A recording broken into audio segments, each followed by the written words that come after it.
Greater Bengaluru ಯೋಜನೆ ಮೂಲಕ ಬೆಂಗಳೂರು ನಗರವನ್ನ ವಿಭಜಿಸಲು ಸರ್ಕಾರ ಪ್ಲಾನ್ ಮಾಡ್ತಿದೆ. ಇದಕ್ಕಾಗಿ ವಿಧೇಯಕವನ್ನು ಮಂಡಿಸಲು ರೆಡಿಯಾಗ್ತಿದೆ. ಇಂದು ವಿಧಾನಸಭೆಯಲ್ಲಿ ಜಂಟಿ ಪರಿಶೀಲನಾ ಸಮಿತಿ ಗ್ರೇಟರ್ ಬೆಂಗಳೂರು ವಿಧೇಯಕ ವರದಿ ಮಂಡಿಸಿ ಕೆಲವು ಸಲಹೆಗಳನ್ನು ನೀಡಿದೆ.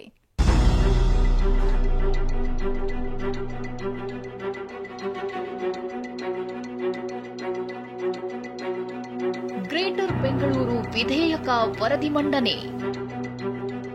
ವಿಧಾನಸಭೆಯಲ್ಲಿ ವರದಿ ಮಂಡಿಸಿದ ಜಂಟಿ ಸಮಿತಿ. ಗ್ರೇಟರ್ ಬೆಂಗಳೂರು ವಿಭಜನೆಗೆ ಸಿದ್ಧವಾಗಿರೋ ಹೊಸ ಪ್ಲಾನ್. ಸರ್ಕಾರ ಗ್ರೇಟರ್ ಬೆಂಗಳೂರು ವಿಧೇಯಕ ಪರಿಶೀಲಿಸಿ ವರದಿ ನೀಡಲು ಜಂಟಿ ಪರಿಶೀಲನಾ ಸಮಿತಿ ರಚಿಸಿತ್ತು.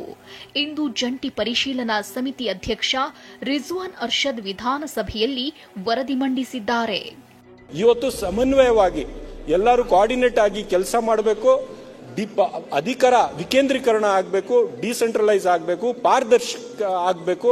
ಅದರ ಜೊತೆಗೆ ಭ್ರಷ್ಟಾಚಾರಕ್ಕೆ ಕಡಿವಾಣ ಆಗಬೇಕು. ಬೆಂಗಳೂರು ನಗರದ ಅಭಿವೃದ್ಧಿ ಮತ್ತೆ ಆ ನಾಗರಿಕರಿಗೆ ಏನ್ ಸೌಲಭ್ಯಗಳು, ಏನ್ ಸರ್ವಿಸಸ್ ಒದಗಿಸಬೇಕು, ಒಂದು ಪರಿಣಾಮಕಾರಿ ರೀತಿಯಲ್ಲಿ ಒದಗಿಸಿ ಅಂತ ಹೇಳಿ ನಾವು ಈ ಶಿಫಾರಸುಗಳನ್ನು ಮಾಡಿ ತಮಗೆ ಒಪ್ಪಿಸ್ತಾ ಇದ್ದೀವಿ ಅಧ್ಯಕ್ಷರೇ.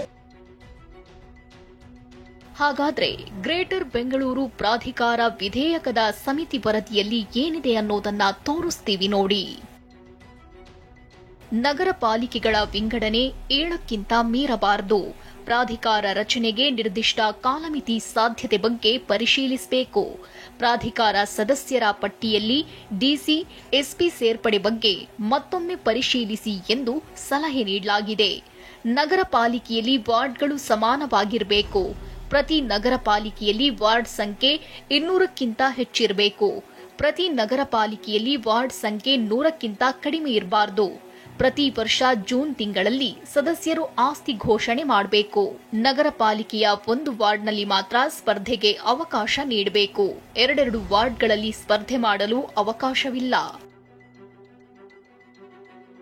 ಸದ್ಯ ವಿಧೇಯಕ ವರದಿಯನ್ನ ಮಂಡಿಸಲಾಗಿದ್ದು, ಗ್ರೇಟರ್ ಬೆಂಗಳೂರು ಪ್ರಾಧಿಕಾರ ಕಾಯ್ದೆ ಒಮ್ಮೆ ಜಾರಿಯಾದರೆ ಶಿಫಾರಸು ಮಾಡಿರುವ ಸಲಹೆಗಳು ಜಾರಿಗೆ ಬರಲಿವೆ. ಈ ಮೂಲಕ ಬೆಂಗಳೂರು ವಿಭಜನೆ ಪಕ್ಕಾ ಎನ್ನಲಾಗಿದೆ. Bureau report, ಟಿವಿ9.